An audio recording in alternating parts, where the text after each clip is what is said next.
Hello listeners, Jordan here. I just want to let you know that you can listen to Nighttime early and ad-free on Amazon Music. Include it with Prime.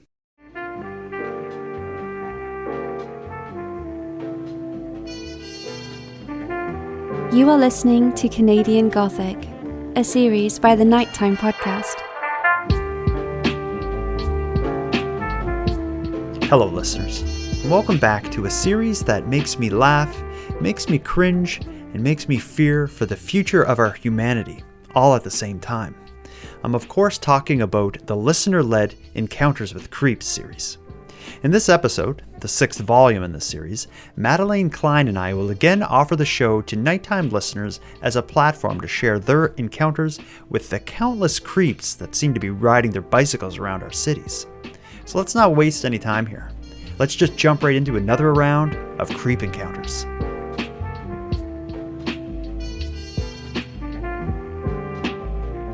Ms. Madelayne Klein, how are you this evening? Oh, I'm dandy. How about you? I'm dandy, I guess. It's a beautiful summer day here in Halifax. I mowed, I went for a long walk today, went to the post office like an actual human being. That does sound lovely. I've been productive. I bought a coffee. I was like walking home from the post office with a coffee and I'm like, what an average nice day. That's like my dream. I dragged myself to work and then dragged myself home, and here I am. Now you're here with me, just delighted to be talking to me. Well, it's been a while, so yes. Okay. Absence makes the heart grow more tolerable. I like that. I like that better than the original. What's new with you? What's going on? You've been watching anything, following any stories that you find fascinating? Yeah, both actually. I watched 2 episodes of the new season of Black Mirror. Huh? Have you watched Black Mirror? I've only ever watched like one episode of it. I think it was like the first or second episode of the whole series. Yes. So that's how I started. I watched the first episode of the first season and I loved it. I thought it was fabulous. And then I watched the second episode and I was like, what the hell is this? Mm-hmm. And I stopped watching it. Oh. So I haven't watched any of them, even the one with Miley Cyrus in it. And I love her. Yeah, me too. But yeah, why did I watch this one? Oh, I think I watched something else on Netflix and then like a trailer came up and I was like, oh, like this looks really good. So I watched the first 2 episodes and I absolutely adored them. Okay. I'll have to season check it 6. Yeah, you should. I think they are fabulous. I started watching the MH370 documentary, which is the Malaysian plane that went missing. And then reality kind of like took over because then as I'm like 1 or 2 episodes into that series and I was really enjoying it, but then the submarine went missing off the coast of Newfoundland. It has a lot of the same elements as the MH370 missing plane. So I kind of had to step away from that documentary because I was watching a real life missing vehicle story. But yeah, I've seen the Malaysian Airlines documentary as well, which I thought it was fabulous. I kind of remember that happening. Anyway, we're getting off track here. We're here not to talk about real life tragedies that are happening in the world and related or adjacent issues. We're here to talk about creeps. This is now our 6th volume in our Encounters with Creeps series. And I will say it seems to be like a listener favorite. I get so many emails and messages and just people saying like, I love when you and Madelayne do the creep stuff. Do more of those. I hate creeps, but I love doing these episodes. Well, we're in the comfort of our home. I have my doors locked. In the door to the room that I'm recording in is shut. Everyone in my house is like safe. There's no one I don't know that's creepy here. So I feel like this is like a safe space for you and I to just like get into these things. Oh, totally. In our own little bubbles. Yeah. I wouldn't want to listen to this podcast on like a bus or something though in headphones. I think that would be weird. Yeah, when some guy's staring at you. Yeah, and you're actually one of the stories we're going to hear tonight is someone who encounters a creep while listening to Volume 5 of Encounters with Creeps. No way! Yeah, so we'll I get can't to wait that. for that. You're going to have to, because generally when we start these episodes, we'll include a creep that's making the news, and oh man, we got one this week. Actually, I was researching for Keep Canada Weird Stories, and I came across this guy. And I said, this is too creepy for Keep Canada Weird. This I can only talk to Madelayne about. No one else I know will be able to stomach the person discussed in this story. So I'm gonna get right into it here. This is a story about a man in London, Ontario, who is a massive creep. I've just certified him legitimate creep. His name is Bubba Pollock, and he's active in anti-LGBTQ event protests in London. So he organizes and attends LGBTQ event protests, like outside of libraries and these sorts of things, like anti-LGBT. Yeah, yeah. So he's trash. Yeah. So somebody called him out online. I guess this guy, Bubba Pollock, he was on Facebook bragging about one of these protests he had, protesting a drag story time in London. I believe it was in London. A woman named Britt LaRue of Windsor, Ontario, shared his post and basically called him out, disagreeing with his point of view. His way of getting back at her for calling him out is 10 steps over the line of online arguments, or what's appropriate in an online argument or disagreement. We'll call this the hospital visit creep. Listen to this. Bubba Pollock has been involved in and organized many protests of drag storytime events. Britt LaRue of Windsor took issue with his public statements regarding last weekend's Pride event in Wortley Village. I boldly called him out for his behavior and how he was acting and his false statements that he made. And his only response to me was the picture in my father's room and the flowers that he left with a note. What LaRue is referring to is as a response in her original post, no caption, no explanation, just a photo of Pollock standing in her dying father's hospital room. Initially, she didn't believe it was real. I thought it was photoshopped. For a good 12 minutes, I thought it was a fake picture. I had sent it to some friends and they were like, that looks really photoshopped. That doesn't look right. And then I realized that there were some things in my dad's room that had changed around that I knew were getting changed that day. For LaRue, who very publicly was married at the Hotel Dieu site just 3 weeks ago, so her father could be a part of the celebration, didn't think the posts and CTV News story that aired about the nuptials would lead to this kind of harassment. Pollock, however, says this act was completely misunderstood. Zero threat whatsoever. A year ago, my mother underwent a lot of very similar things. I lost my mother a year ago to cancer. I very much understand. This was nothing malicious whatsoever in how it's being twisted. Not at all. I understand what it's like to be in this situation. I brought flowers to this gentleman, dropped them off, and left. LaRue says hospital staff confirmed by security footage Pollock was in the hospital for 8 minutes. Pollock says he had the best intentions with his visit, but he left because the man was sleeping. I wanted to bring him flowers and talk to him about my mom, about a charity I've set up, and just talk in general. Maybe lift his spirits up. If he's laying down in a bed all day and he's bedridden, he's probably not having a good day. I think having a visitor come by, bring him a gift, and say, hey, let's talk. In messages that followed the discovery of the visit, LaRue says this one was chilling. Pollock allegedly writing, he hopes he names his family in the obit so I can ensure I don't miss any for flowers. He then made disparaging remarks about her appearance and financial status before stating, I'll see you next week. Windsor police say they are looking into the situation, while officials at the hospital told LaRue they will be trying to determine how Pollock was able to get access to her father's room. Oh, that is taking an online argument way too far. Like the type of anger I'm feeling toward this despicable piece of trash is this is, I can't even find the words. Psychotic, sociopathic, narcissistic. This man. Ding, ding, ding, ding, ding. Yeah, I think it's all of it. And regardless of what side of the argument and whether or not you agree with anyone's point of view, the idea that he would come up with, get this online beef, research the person, and find out, because the woman who he had the online argument with, she was in the news just a few weeks ago because she had to have her wedding at the hospital so her dying father could attend, and CTV did a story on it. So he must have gotten a fight with her online, Googled her, found this story, and then said, I'm going to go down there and find her dad and take a picture, dropping flowers on his bed, and post it on her wall. It's like that's like intimidation, harassment, malicious, like, and scary, creepy. Yeah, because like look, like those actions is just like every single red flag imaginable.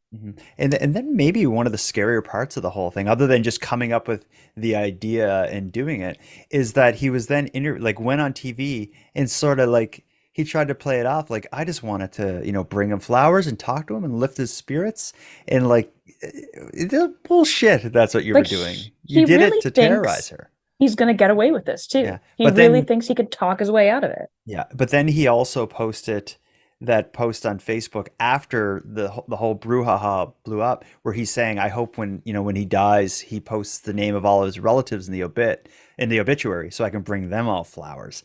He's just, this guy's just a wreck. And at the end of that last story, the police were investigating, is this harassment? Has anything criminal happened? Here's just a short update that I'll play, and then we'll move on. Listen to this. This update just happened, I think, a day or two ago. You may remember Britt LaRue, who chose to marry her now husband on the grounds of the Hotel du Grace Healthcare last month, so her dying father could attend this ceremony. Well, the honeymoon phase has been interrupted by what Windsor police call an incident of criminal harassment. 34-year-old Bubba Pollock of London was charged Friday morning after police allege he traveled to Windsor from London, taking a selfie in front of Britt LaRue's father in his palliative care bed. She and her husband were speaking with Dan McDonald this morning live on AM 800 when Windsor police announced the charges. Take a listen to their real-time reaction. We just got a public news update right now. Someone is asking what the police said. I was going to ask you this. I just want to read this because it is in context. Windsor Police Service has charged 34-year-old man in connection to a criminal harassment investigation, and he has been charged. Oh my God. So this is breaking news right now. Her reaction was quite emotional. That was something. Well, I can't imagine like what was going through her head. Relief, happiness. Still just like terrified. Yeah, well, but well, good. I'm glad he was charged. I hope he goes to jail. I'm sure he won't, but she has said in an interview that her dad knows nothing about this. Like they kept it away from him, and this guy's just a nightmare. I'm glad that they're charging him. I hope the charges stick and they make an example out of this guy, because I think it's one thing to call people out and fight on the internet and tell each other, say terrible things, but actually going to a palliative care unit to photograph yourself in a dying man's room, to intimidate someone online, that's just, like, society can't allow that to take place. No, heavens no. And like, I'm just, what is this even called? Like, it's far beyond doxing. Yeah. And it's bizarre. I think it's just like harassment. I get like criminal harassment, but it's certainly bizarre. And it's the name of this episode is Encounters with Creeps. Do you say this guy's a creep? He's convicted. One of the worst kinds. Convicted in the court of Madelayne Klein, guilty of being a creep. Bubba Pollock, you suck. That's right. And they're like, we're always right. Yeah. I'm so rarely wrong. So. Oh, we're the judge and jury in the Encounter with Creep series, so that's correct. We should run things. We do run things. Things would just go a lot faster. Things would get done a lot better. Get your hammer and gavel ready, because always. Judge Klein has a series of accused creeps to decide verdicts for, I guess would be the way to say that. We got a full card. Since our last episode about Encounters with Creeps, I've been flooded with stories of creep encounters from our listeners. I probably have 25 of them. I have a backlog of them, but that's not to say to everybody out there who has had a story with an encounter with a creep, contact us, because we're going to keep doing these. We'll do at least one a month, an Encounter with Creeps series. Tonight's episode, volume 6 in the series, I have some really good ones. I'm excited about this. You may even hear it in my voice. I'm tripping over my words because I want to get into it. I've chose a collection of creep encounter stories that are sure to make the hairs on your head stand up. You ready to get into it, Madelayne? Oh yeah, I've been waiting for this.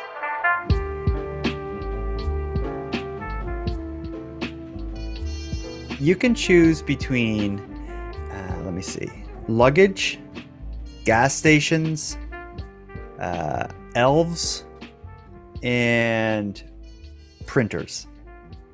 They're all intriguing, but give me luggage. Luggage is really, yeah. Here we go. This is going to be the story of Amy and Hamilton's bike creep. We get a lot of creeps on bikes, don't we? We do. Here we go. Listen to this specific creep with a bike. Hi, I'm Amy, and I'm calling in from Hamilton, Ontario, and I have a story about a creep. So about 5 years ago, I was working in film. Like, I was doing on-set work, so I'd work really crazy hours. And on this particular night, I got home at around 3 or 4 in the morning. And I was always kind of on edge when I got home that late because I lived in kind of a crappy area. But the street that I lived on had free parking. And then at the end of the street, there was kind of like a dirt road where I could also park. And on this particular night, there was no parking on my street, so I would have had to park on the dirt road. And I didn't like that because the dirt road is on the opposite end of the street as my apartment. So I would have had to walk all the way down the street, like at night. And I can see in my headlights this really strange silhouette that I can't quite make out. And as I come up to the end of the road, I can see that it's a man on a bicycle and he has rolling luggage with him. I'm like, oh, that's really strange. So I stop at the end of the street and I go to turn, and he like kind of moves himself closer to my car and he looks into my window, like right at me. And it was so creepy. I could see the whites all the way around his eyes, and he had absolutely no hair. He had no hair on his head, no eyebrows, no facial hair, nothing. And I just think, man, fuck this. I'm not getting out of my car near this man. So I turn around, and there's like a pay to park municipal lot across the street from my apartment. So I just parked there and got a parking ticket the next morning. I think it was like $40. And I didn't care. Like, I just paid it. Worth it. But the next night, I'm coming home at around the same time, like 3 or 4 in the morning. And the exit that I would take to get into Hamilton, you go over this really nice bridge, and then you drive past this like huge graveyard. And it's late at night, and I see him again. It's the man on the bicycle, and he's riding his bike with his rolly luggage through the graveyard, like just by himself. It was so creepy. I think that if I didn't just like eat the parking ticket, I would have ended up in his luggage. That's how it is. Oh my God. So many stories of creeps on bikes. Something is like, again, I think we've said this in volume 5, is if you're on a bike and it's not like for fitness, there's a good chance that you're a creep. I was just going to say, last time you said there are 2 people that ride bikes, fitness people and weirdos. But what about, like, what surprised me, or maybe what like chilled me a little bit, is like everything shaved. If you ever see someone who has like eyebrows and everything shaved, you're like, whoa, like I'm in a dangerous situation here. You quickly realize how important eyebrows are. When you see someone with shaved eyebrows or bleached eyebrows, you're like, wow, Whoa. Eyebrows really make the face. Yeah. And when she said he had absolutely no hair, for some reason, I'm not sure if your kids have ever watched Spy Kids, but I just pictured a thumb from Spy Kids. I hope you know what I'm talking about. No, okay. no. Yeah. Creepy. Really weird. I pictured, like, didn't Marilyn Manson go through a period when he had everything shaved? There was that Maynard from Tool. I just like, the only people who should have everything shaved is like a shock rocker or something, because it is just such a unusual look. You take that, you add to it with the driving around with a bike, and then the inexplicable rolling luggage. And yeah, you got the recipe for a freak. Then you put that person in the graveyard just alone with that all going on. It doesn't help the story. No, Doesn't make it any less weird. no. I think Ugh. Amy did the right thing by going to the paid parking lot. Although I still don't understand really the benefit of that. He was in the lot near her house, so she's just like, I'm just gonna go park across the street in this paid lot, and I guess that was enough to get away from him. Like that wasn't a very like um climactic escape from this creep, but it worked. She thought on her feet and it worked. Um, Oh, so that was the luggage story. Yeah. Let's move on to I always enjoy stories set in gas stations. I think like a Tim Hortons is like Canada happens and society happens in Tim Hortons. Society also happens in gas stations. But when you take a gas station that is like an all-night gas station with a Tim Hortons kind of built into it, you have like a boiling pot of people in there. Some of them are creeps. for whatever reason, there's always an abundance of men giving you compliments. Well, I don't know about you, but No, I haven't had that problem. But let's listen to this many. one. This is Felix, who encountered a creep at a gas station slash Tim Hortons combo in Nova Scotia. And if you have kids in the room, cover their ears, unless I beep this out. Hey there. This is Felix calling from the Yukon. This story happened in Nova Scotia, though. I used to work at an Esso Tim Hortons combo on the gas station side. And I was reminded of this story by the latest episode of Encounters with Creeps. And I was 16, maybe 17 at the time of the story. And this event is what precipitated me quitting that gas station. It was after 10 o'clock, but before 11, because that's when the 1 hour where Tim Hortons wasn't open during my shift. And my shift change, night shift person hadn't shown up yet. And this man, who I tangentially knew, he was dating a friend's sister, which is a very Nova Scotian thing to have happen. He stumbled literally into the gas station and sat there and put his head in his hands and stared at me and said, "I've got a quarter rum and a dick that needs sucked. What time are you off?" And I was like, I had the manager's number on speed dial on the phone beside me, so I held the phone just out of his sight. And when my manager picked up, I said, "Do you want to repeat that?" And he said it again. And my manager lost it. So yeah, it was, the guy got banned from the gas station. I forget, for a year or something like that. I was grateful that my manager had my back. I still, though, needed a new job, so I left and started working at a much more wholesome place where I was much more supported by the patrons rather than sexually assaulted. Yeah, so that's my encounters with creeps in Nova Scotia story at a gas station. I'm sorry that I had to play that for you, Madeline. Like I want to crawl out of my skin. Was he? Do you think he was just like? Because she said he stumbled in. Maybe he was just hammered and he didn't know Oh, what I was don't. going on. I've been pretty loaded in my day, and You haven't done that? I've never said something like that to someone. While they're It's working at a. never even crossed my mind, and it's always a teen. Mhm. And it's always a teen, and I don't know if it makes it worse or just, the same level of disgusting, but they knew each other through the grapevine. Yeah, that's an interesting part because they did have some connection. I wonder if he Like, knew that. right. Because after he said it, could she have should have. just been oblivious. Yeah, because she could have been like, "I know you. Like we know the same people. And your girlfriend. What are you doing?" Oh, and then Like, he gets banned.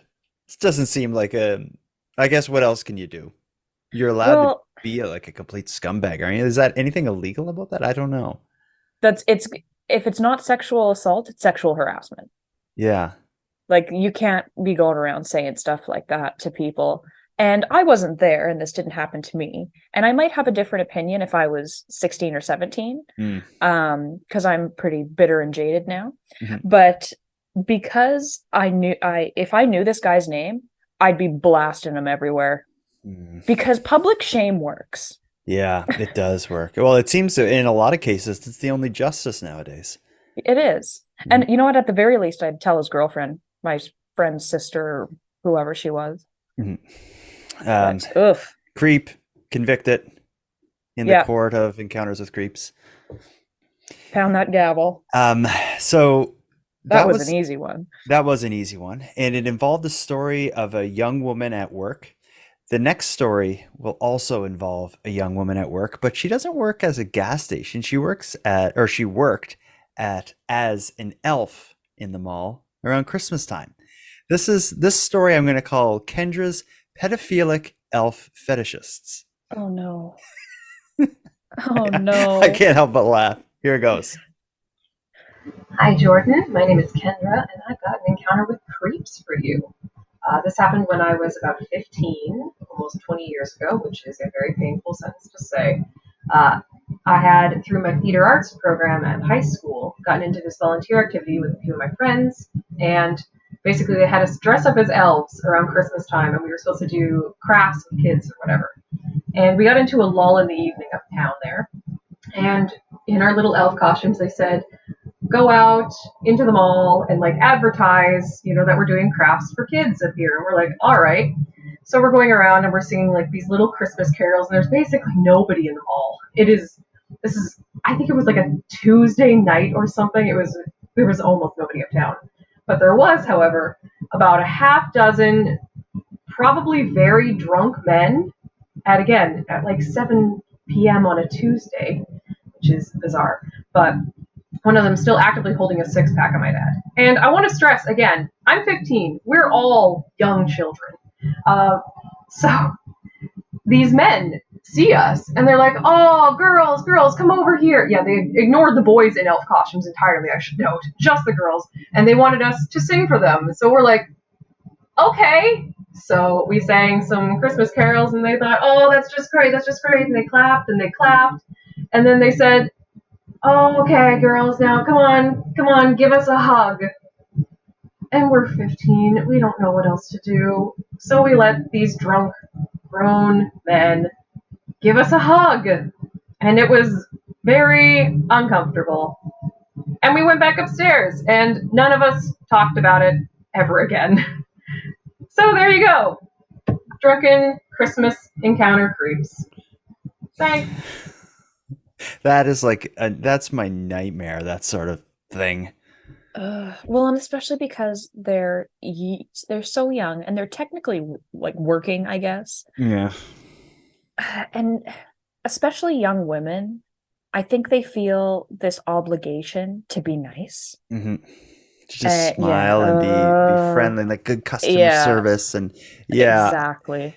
And I can kind of imagine how that probably slowly escalated, and it didn't seem as crazy until they were in that situation. I don't know what these men were thinking. I feel horrible for these kids. They weren't thinking. I hate alcohol. I don't drink, and it's when I hear a story like this, I just think a lot of times alcohol brings out the worst in people, and it really does.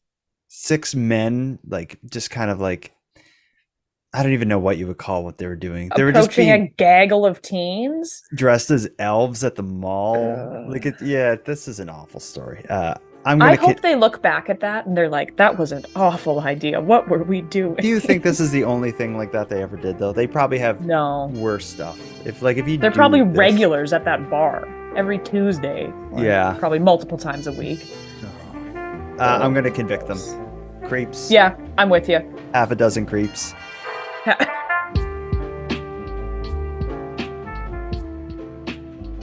Now for the next batch of stories. I'm going to give you a couple more options. You let me know where you want to start with this.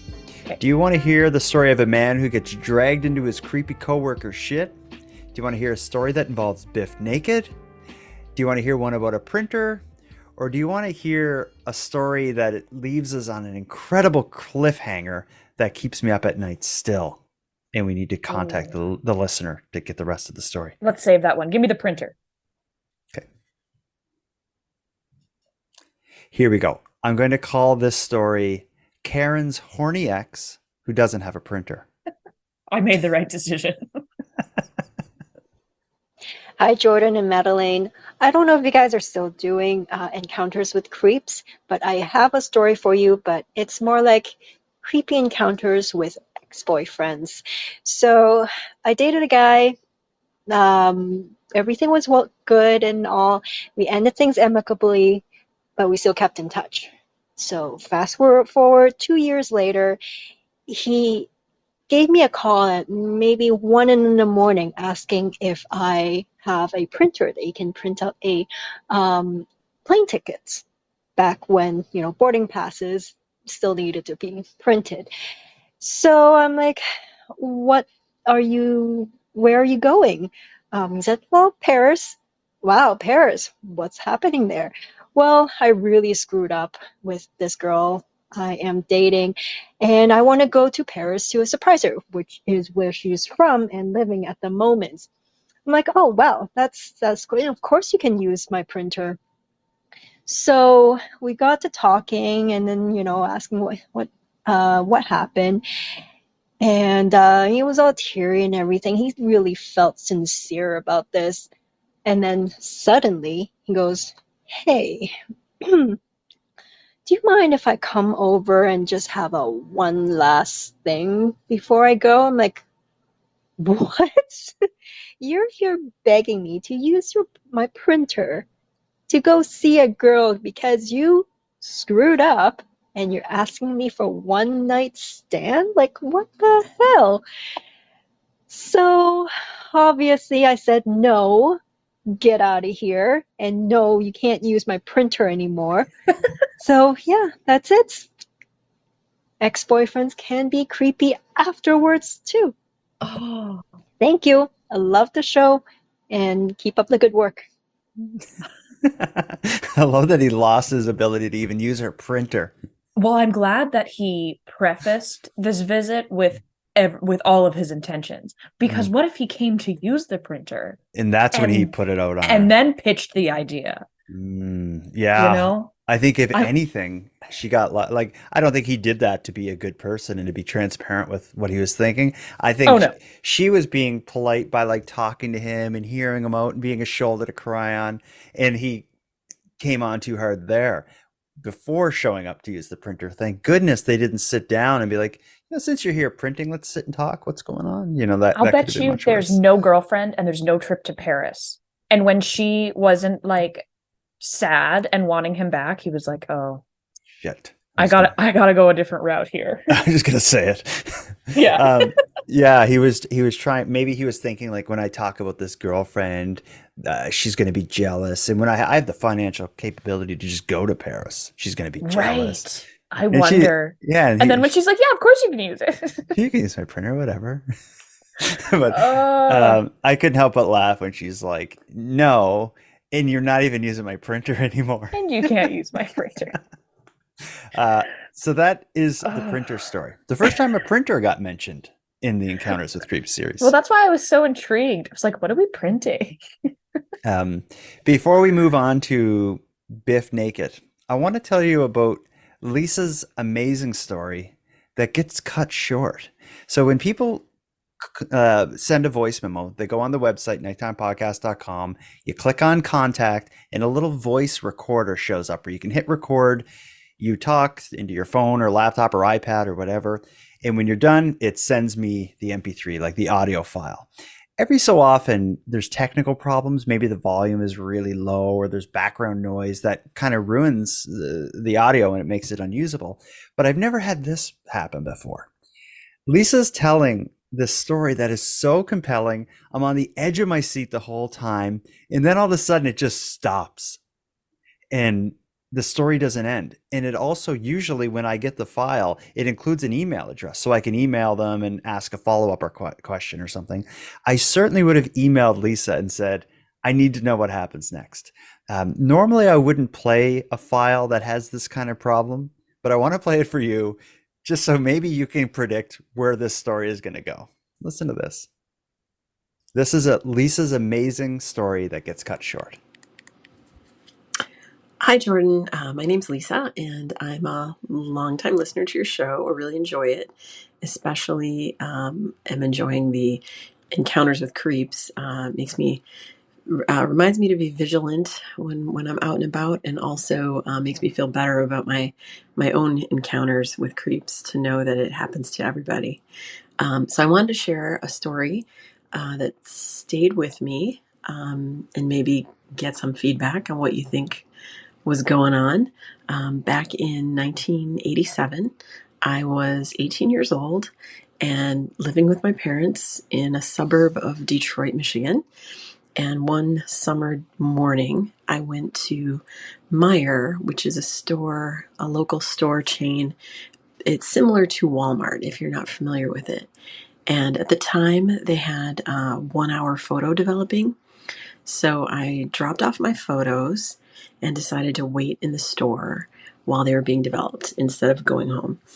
And I ended up in the magazine aisle, flipping through Vogue or Glamour or something like that. And it wasn't very busy, not many customers around in this big store. And this older man approached me in the magazine aisle.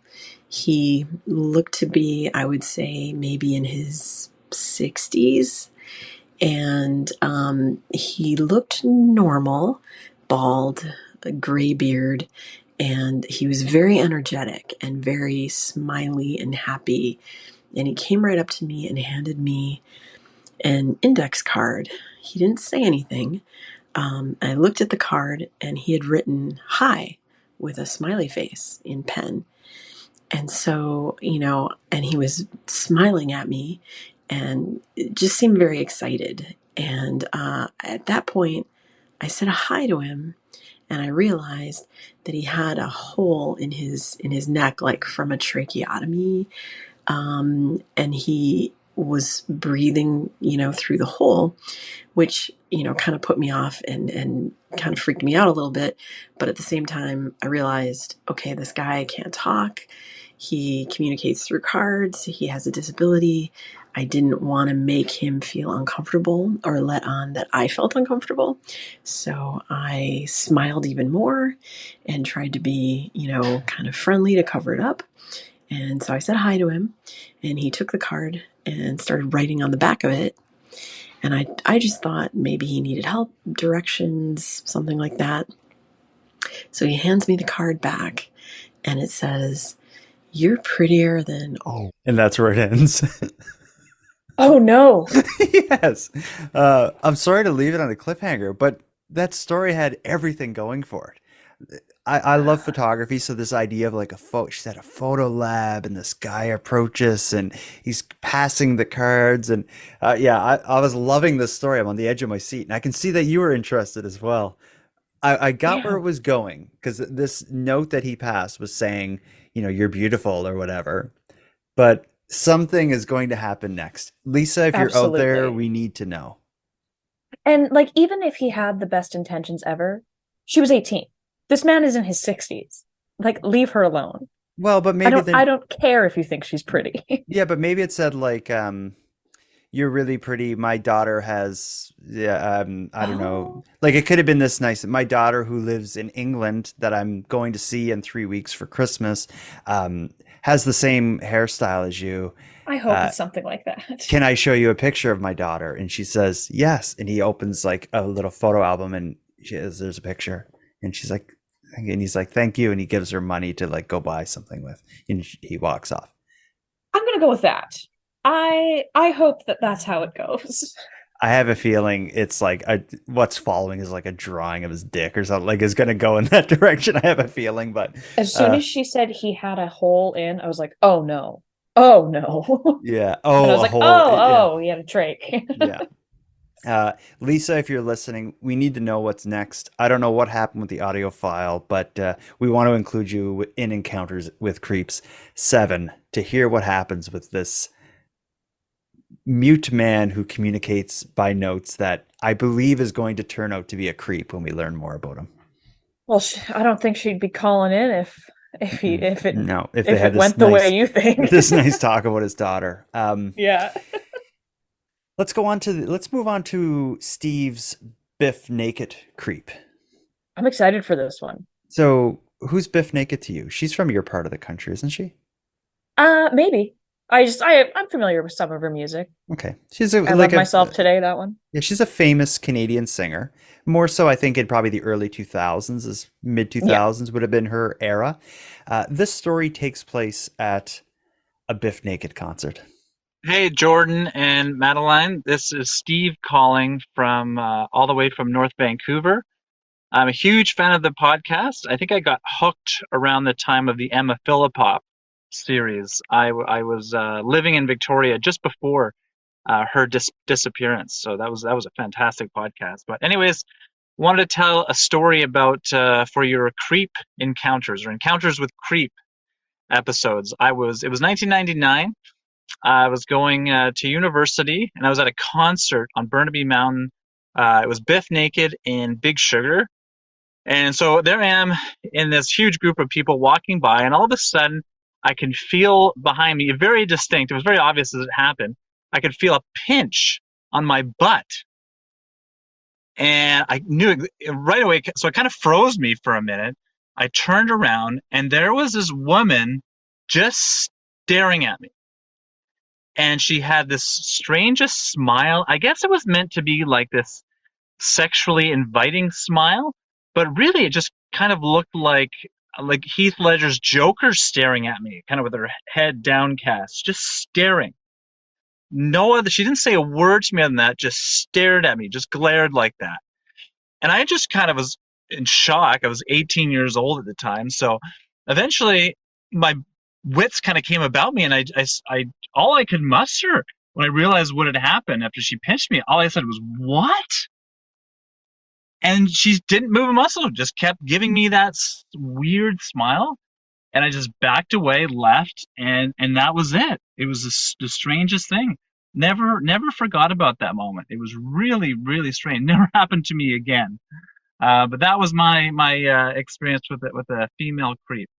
Anyhow, both of you guys keep up the great work. I think if your pickup tactic ends with the person going like, "What?" You did it wrong.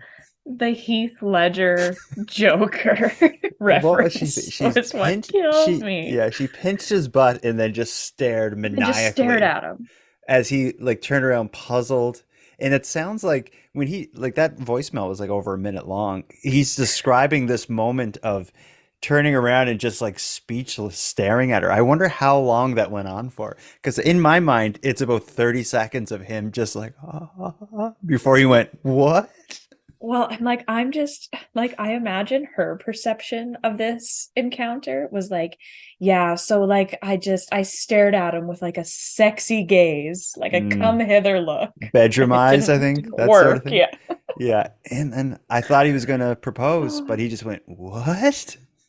Instead, he just horrified asked me, "What?" and walked away backwards with his hands up, defending himself. Right? Oh my God. Yeah. Oh, Steve lived to tell about it. I hope it didn't ruin that concert, because Big Sugar and Biff Naked in 1999, that would have been right after Heated came out. That would have been wicked. You're a Big Sugar fan, right? I am. I just saw them for the second or third time back in April, and they were pretty good. So cool. Yeah. Well, hopefully it didn't ruin the night for Steve. Oh, I hope not. Okay, we got 3 more. Okay. Do you want to hear about getting dragged into a creepy coworker's crap? Do you want to hear about an encounter with a creep while listening to Encounters with Creeps? Or do you want to hear about Christy's experiences testifying against a masturbating creep? Oh, these all sound good. Yeah, I told you we got a stack card tonight. This is the World Series of Creep Encounters. I really want to hear about the person that encountered a creep while listening to Encounters with Creeps. I'm going to say no, we're saving her for last. Okay, fine. Let's go. Coworker. All right, here's creepy coworker. This is called Rick Gets Dragged into a Creepy Coworker Shit.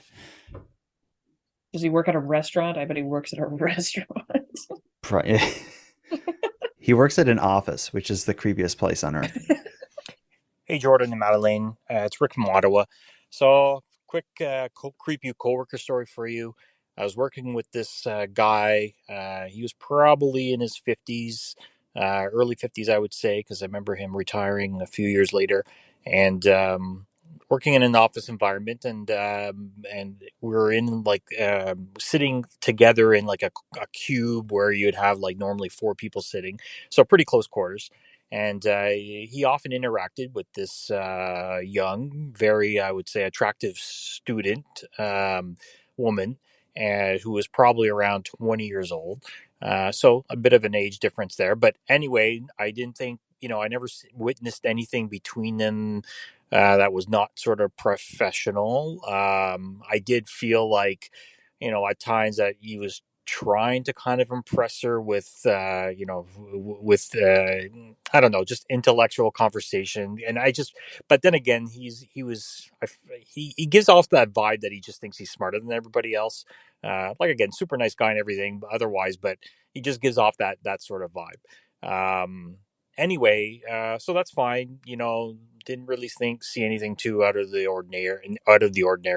And so the student, her term ends, and then about 3 or 4 weeks later, he pulls me into a boardroom to tell me that she, asking me if I had seen anything inappropriate between them. I said no, and he said because his boss may be asking, because apparently she's like, between her and her boyfriend have both called his boss and are complaining about him, saying he's harassing her, and so on. And then he explains it by telling me that, he's pretty sure that there's like a mutual attraction going on, that she's just not like admitting to her boyfriend, and then her boyfriend found out and is now trying to make trouble. Anyway, when he told me all of that, I thought it was really, really creepy. I felt bad for the, for the student, but luckily it was being, sort of handled. But I doubt. Again, I'm only getting one side of the story, but it sounds to me one of those situations where, again, maybe he's, he's overthinking perhaps what the relationship was. It looks like common sense wasn't quite there. So anyway, that's the story. Thank you. Man, that Rick is so diplomatic in trying to be understanding of this guy. But I think, I have a feeling the side of the story that Rick got was pretty whitewashed. I think her and her boyfriend would tell a very different story than what the 50-year-old guy did at the office. The 50-year-old man at the office told. Well, and why on earth would you call other employees in and ask them if they, had seen anything inappropriate? Just because they didn't either see or notice anything doesn't mean it didn't happen. And that just goes to show that he was really good at doing it not around anyone. Mm-hmm. Because he was for sure being creepy toward her. Otherwise, she wouldn't have said anything to her boyfriend. Yeah, I'm sure her and her boyfriend have better things to do than like call the boss of some guy at that place she did a summer term at or whatever. I think exactly. He was clearly in damage control mode, and I think he thought, that Rick he's just a nice guy. If I can get anyone on my side, maybe I can convince Rick. And Rick. Rick should have stormed out of that meeting room and been like, dude, if you got something going on, I want nothing to do with it. This is not my deal. Yeah. I wish you the best of luck. Yeah. Yeah. Well, the 50-year-old sounds pretty pompous too. Like he was just like so sure he was gonna get away with it. And like, the mutual attraction. Yeah, I bet. Okay. Are you trying to convince me or you? Like God. Yeah, poor Rick. Let's move on to Christie's, the story of Christy testifying against a masturbating creep. Let that be. A lot of those. Yeah, there's quite a few. I guess they're into that. If your kids are still in the room, That would be another time to plug their. If anyone has their kids in their room, hopefully they've had their ears plugged the whole time. But keep them plugged until we're done all the stories, but definitely during this one as well. Here we go. Hey, Jordan. I have a creep story for you. I was at home in my apartment, and there was about 8 apartments in the complex, and I was on the second floor, and I heard a scuffle in our courtyard, so I looked out the window, and what did I see was somebody breaking into our laundry room. It's a small room. All that's in there are the laundry machines, coin operated, and some laundry detergent. So I started taking pictures because this person was clearly breaking in. It's a locked door. And so I watched him, took some pictures, and then he sees me looking at him. He starts to take his pants off. He pulls his pants down. Meanwhile, I start dialing 911, and he starts jerking off right in front of me. And I'm on 911 at this point, and he's trying to get his clothes back on, trying to get back out of the laundry room and onto his bike. Yes, a bicycle. See? The bike. The dreaded bike.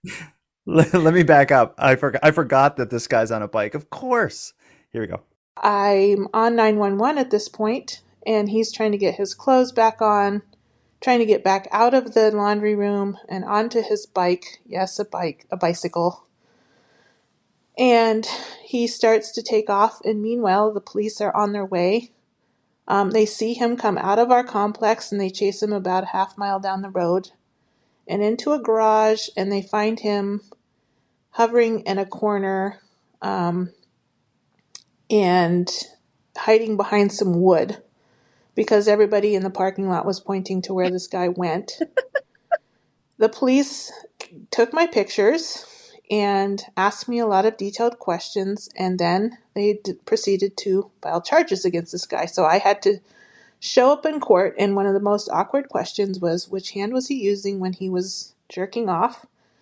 And of course I answered it correctly, and because I had photos, this guy was convicted, and instead of going to jail, they sent him to a mental health facility so he could get treatment.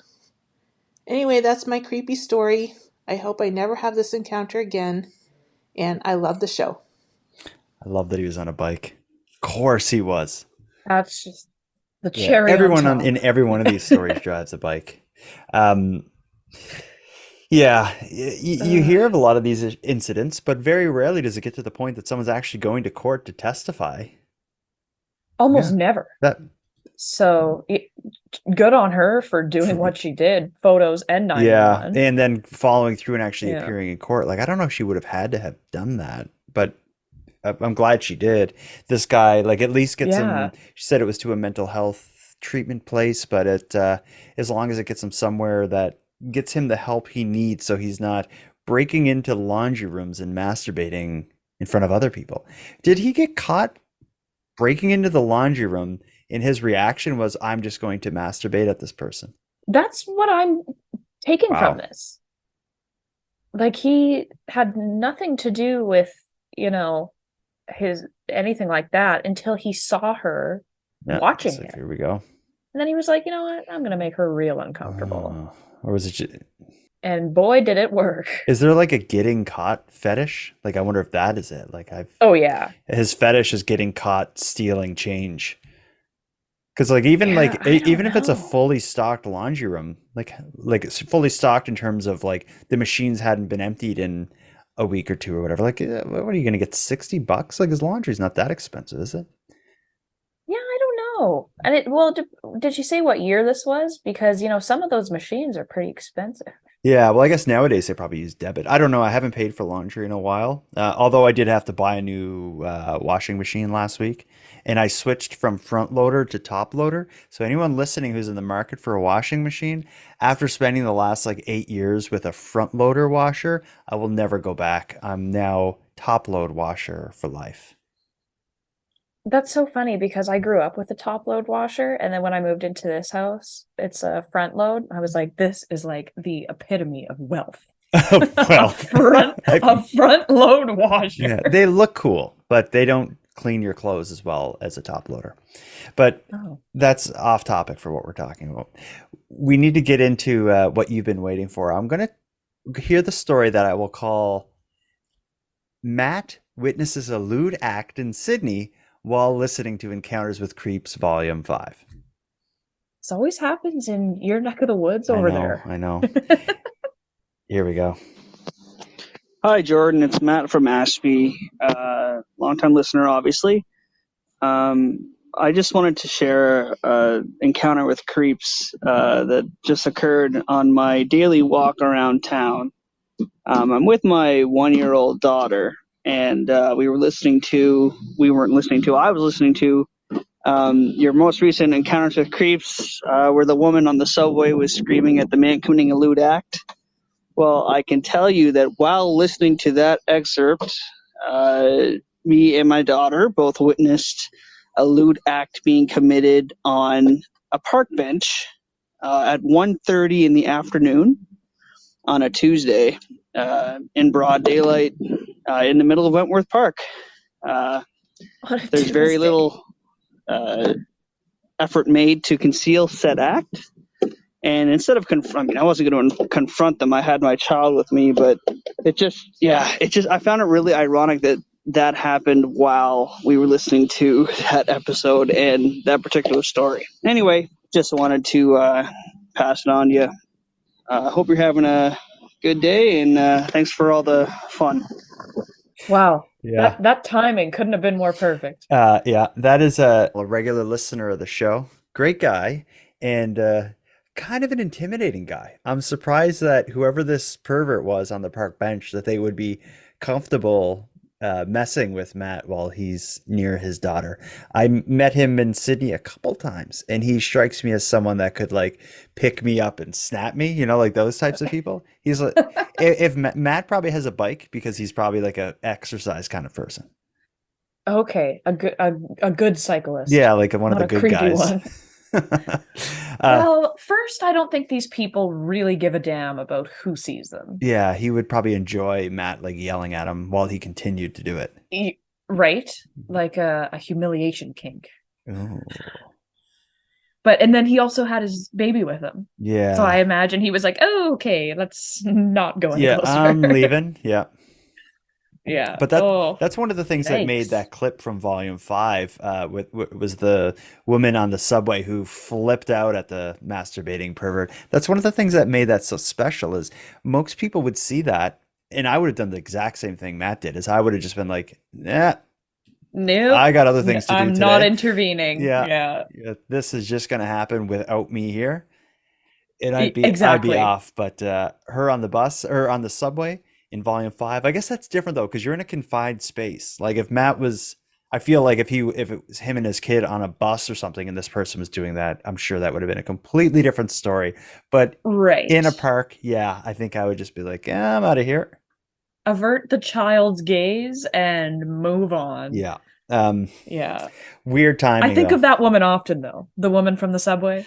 Yeah. I hope she's doing well. Yeah, I hope she's happy tonight. I hope she's having a great night. I hope she has a great summer. I hope she's happy tonight. A blessed life. How was this? This was we went through we just did 9 creep encounter stories plus the moron at the beginning obviously named Bubba. How do you feel? Good. I feel great because none of these are personal experiences for me. Which is great. Every one of these episodes, I am just flabbergasted at how weird people are. Yeah, and I feel like as we get rolling on this series of creep encounters, I think it's just empowering listeners to come through with their stories. So I think people are feeling more confident about going to nighttimepodcast.com, clicking on contact and sharing their stories in the form of a voice memo that were really like things are really coming out of the woodwork that are just weird and creepy and it's not any one kind of genre of creep encounters. We're hearing about coworkers, ex-boyfriends, neighbors, random people, customers. Like we're getting it from all sides, which maybe makes it worse. Sharing your story holds space for others to share their own. So I think it just makes people a little more comfortable. Do you have a story from this week that we've gone through that's gonna stick with you? The elf, Yeah, that poor girl. yeah. I feel Poor for girl. It was a her. group of them. When you think about the elves, we're hearing her encounter. It was Kendra. We're hearing Kendra describe her experiences, but it was like six men hugging like four or five girls dressed as elves, which is And creepier. also, a couple of these stories, the elf story and the one we just heard from Matt, both occurred on Tuesdays. Yeah. What the What hell? is it with Tuesday? Tuesday, we had two Tuesday references. We had two bikes involved in this. Only one piece of I'm seeing a luggage. pattern developing. I think Only one piece of the luggage. one that I think made me kind of chuckle the hardest was definitely the printer, just because she made a point of saying like, "And you can't use my printer." I don't know why That was the best part. that did it for me. Oh God. And I'm still curious what happened with Lisa's mute man with the notes. I hope we hear from her. Me too. She's gotta contact us because however it goes, we need to find out. Yeah, but again, for listeners out there, come through with your stories. We'll do one of these a month, if not more. People like hearing it. We like hearing it. We like talking about it. So we'll keep this going. This is volume 6. Let's see if we can get it to volume 56. Is that ambitious? Not at all, because judging from how many people are leaving you voicemail or voice messages, no problem getting to volume 56. There's no shortage of creeps out there. Sadly not. Well, let's wrap it up. Anything you want to say before you go? Anything you want to tease? Anything you're working on? Anything in your life of interest that we need to know about? That you need to know about. I didn't post this last Tuesday just due to the kind of person I am. I have the information and the script ready to go for my next video. I just can't seem to muster myself up to film anything. You went on vacation for a week. Months ago. And I feel like you're still a little hungover from your vacation. Do you need like a new vacation? Well, you know what the problem is? You take a week off work and you go on vacation.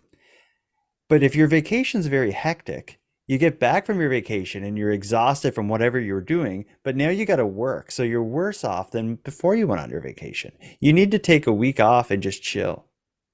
That's what I need. Or just like to retire or something. Yeah.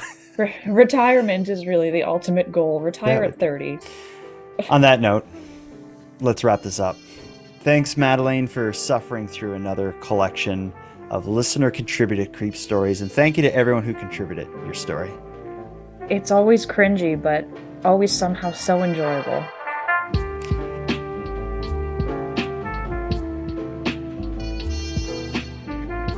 I want to thank you for joining Madelayne and I for this episode of Nighttime. Now I'm going to start wrapping up the episode, but before we part, let me end with thanks. First, a huge and sincere thanks to each and every one of you who took the time to share your creep encounters with us. These stories serve as a great reminder to keep our eyes open and our wits about us. And to anyone else listening who has a story to share, I plan to do a 7th, 8th, and probably 9th part in this series, and I'd love to feature your story. You can share it with me at nighttimepodcast.com/contact. If you got something to share, go to the site now. The voice recorder is easy to use, and if you make any mistakes or misspeak, I'll edit it before it goes to air. I'll make sure you're sounding your best. Madelayne and I hope to hear from you. Now, I want to give a big thanks to a few people. First, the thanks to Madelayne for sharing another evening with me and with you, the listeners of Nighttime. A shout out to Monty Datta, who contributes the music for this episode, and a shout out to LJ from the Dystopian Simulation podcast, who provides my intro and outro voiceovers. And then lastly, but most importantly, a massive thanks goes out to each and every one of you listening to Nighttime, as without your interest and your support, this show would be as pointless as it would be impossible. And now on the topic of support, let me thank the newest subscribers of the premium feed. Kevin and Gina, you're two of my favorite people. And for anyone else out there who wants to support the show, you can do it in a variety of ways. First of all, a premium feed subscription costs only a couple dollars a month and both funds the creation of the show while giving you the episodes 2 days early, giving them to you ad-free, and giving you access to a full back catalog of episodes and bonus content. If that sounds good, Go premium now at patreon.com/nighttimepodcast. And if you don't want to go premium, you can still help the show by simply sharing this episode on social media and letting your like-minded friends know what we're doing here. If anyone listening has any story ideas, wants to give feedback, or would like to contribute a question or a talking point to be aired in an upcoming episode, you can do all that and more at nighttimepodcast.com. We hope to hear from you. But until then, take care of each other, hug your loved ones tight, and let me know if you see anything weird. The Nighttime Podcast is written, hosted, and produced by Jordan Bonaparte.